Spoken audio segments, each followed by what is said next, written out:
The Kenyan general election has been hotly contested between Deputy President William Ruto and former Prime Minister Raila Odinga. The provisional results projected by the media following the 9th August polling exercise revealed that both Mr. Odinga and Mr. Ruto had gathered a large percentage of the vote and that the winner would gain the majority by only a small fraction of the vote.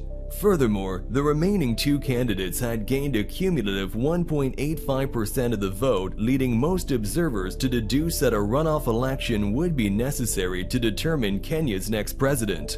At the time of this observation, 98% of the votes cast had already been counted, and the remaining 2%, amounting to roughly 200,000 votes, would not be enough to propel either Mr. Ruto or Mr. Odinga into a clear majority.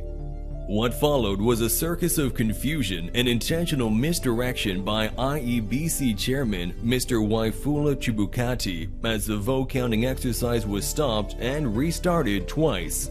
As the final tally was about to be completed, all access that members of the public and media had been granted by Mr. Chebukati was closed off and the exercise was completed in secret before the chairman announced a winner. However, some IEBC commissioners broke rank and refused to endorse the results Mr. Chebukati had announced. 1 week later, we have uncovered evidence of evidence tampering even as Mr. Odinga and his allies prepare to head to court.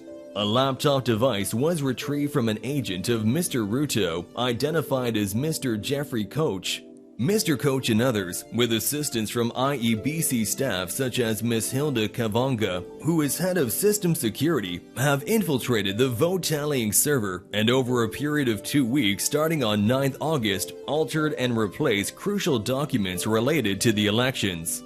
The main documents which were altered include result forms for key battleground counties in the Mount Kenya, Mombasa, and Rift Valley regions. A closer look at the forms for these regions show that the votes cast for the presidential race far outpace the votes cast for other positions, such as governor or members of parliament.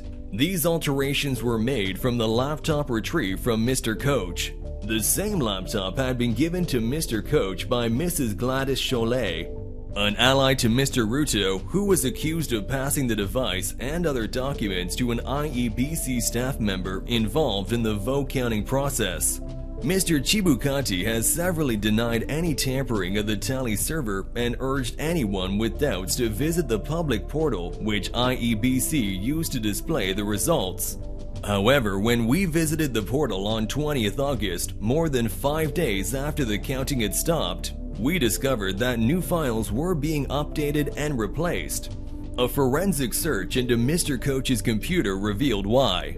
A program script was still running in the background, seeking out legitimate results forms on the portal and substituting them with altered ones from a localized directory. This would explain how the final count announced by Mr. Chebukati avoided the possibility of a runoff and why his fellow commissioners refused to endorse the announced results. As all eyes are trained towards the Supreme Court, we must ask ourselves, what are the chances of getting justice when the source of evidence is compromised, and who is the real culprit here? Is it Mr. Chebukati who oversaw the system, or the paymasters who, afraid of a fair election, sought to compromise the source of validity?